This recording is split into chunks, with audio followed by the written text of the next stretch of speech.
Good day, sir. Today, mag-report ko about sa simple regression and correlation analysis. References. Number 1, Basic Business Statistics Concepts and Applications, Chapter 13, Fundamental Statistics, Chapter 11, page 242.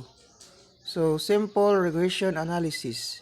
Regression analysis is concerned with the problem of estimation and forecasting. So, it is possible to estimate the value of the dependent variable corresponding to a given value of the independent variable.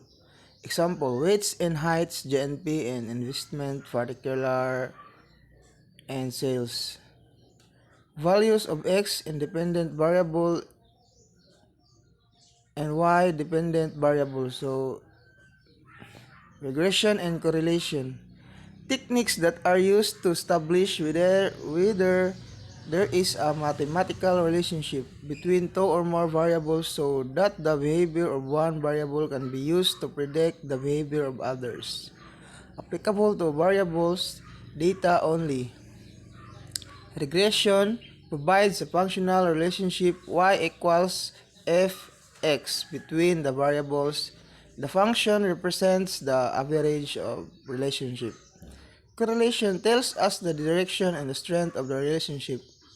So, ang regression is na siya y o x na average niya. Ang correlation mo rin naghatag sa ato og direction of strength sa relationship.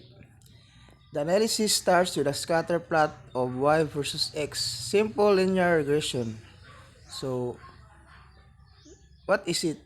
Determines if y depends on x and provides a math equation for the relationship. Example, process conditions and product properties, sales and advertising budget. Another example, simple linear regression. Ano siya?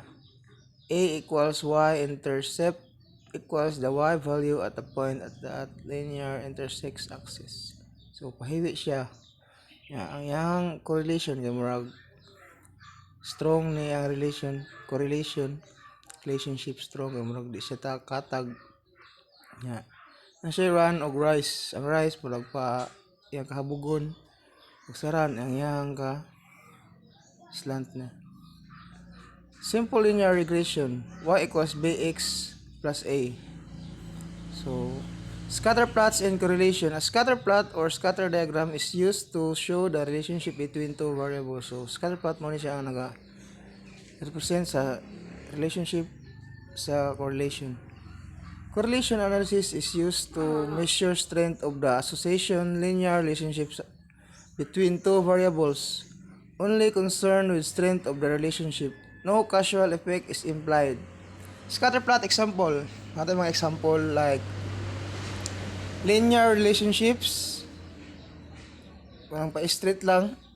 Nya ang curvilinear relationships, manang bawg curve.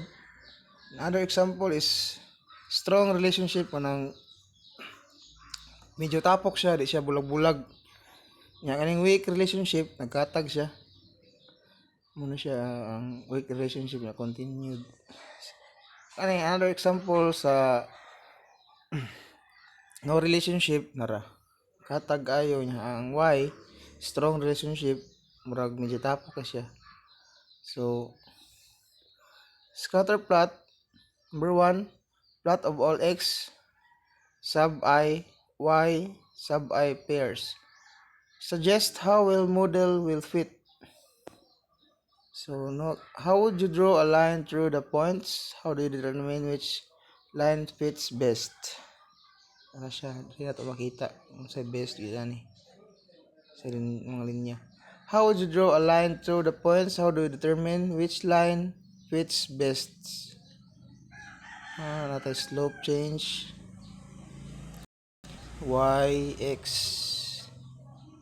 How would you draw a line through the points? How do you determine which line fits best? Nalabod natin. Slope change. So, mura to akong report.